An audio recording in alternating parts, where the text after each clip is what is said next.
Toby's Tightrope. The manager spoke to Mavis severely. You are a very naughty engine. You have no business to go jauntering down Toby's line instead of doing your work up here. It's that Toby, protested Mavis. He's a fusspot. Toby has forgotten more about trucks than you will ever know. You will put the trucks where he wants them and nowhere else. But there are no buts, said the manager sternly. You will do as you are told, or else. Mavis stayed good for several days. Mavis soon got tired of being good. Why shouldn't I go on Toby's line? She grumbled. She started making plans. At the top station, the siding arrangements were awkward. To put trucks where Toby wanted them, Mavis had to go backwards and forwards, taking a few at a time. If, she suggested to her driver, we use the teeniest bit of Toby's line, we could save all this bother. Her driver, unsuspicious, spoke to the manager, who allowed them to go as far as the first level crossing. Mavis chuckled, but she kept it to herself. Frost hindered work in the quarry, but a thaw made them busy again. More trucks than ever were needed. Some trains were so long that Mavis had to go beyond the level crossing.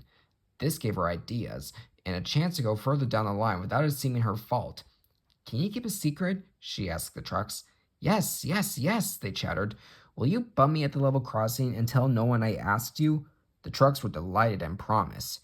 It was unfortunate that Toby should have arrived while Mavis was elsewhere and decided to shunt them himself. They reached the level crossing and Toby's brakes came on.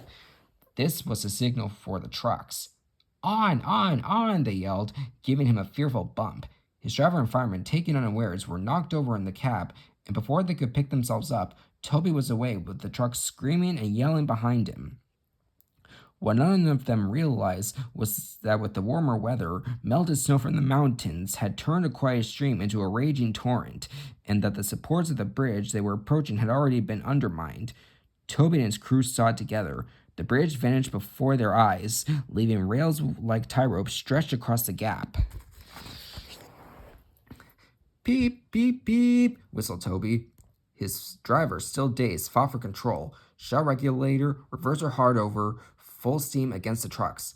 Hold them, boy, hold them. It's up to you. Nearer and nearer they came. Toby whistled despairingly. Though their speed was reduced, braking was still risky, but it was all or nothing now. The driver braked hard. Toby went into a squealing slide, groaned fearfully, and stopped, still on the rails, but with his wheels treading the tie rope over the abyss. Mavis was horrified. She brought some men who anchored Toby with ropes while she pulled the trucks away. Then she ran to the rescue. Hold on, Toby, she tooted. I'm coming. Ropes were fastened between the two engines. Toby still had steam and was able to help, so he was soon safe on firm track and saying thank you to Mavis. I'm sorry about the trucks, said Mavis. I can't think how you managed to stop them in time. Oh well, said Toby.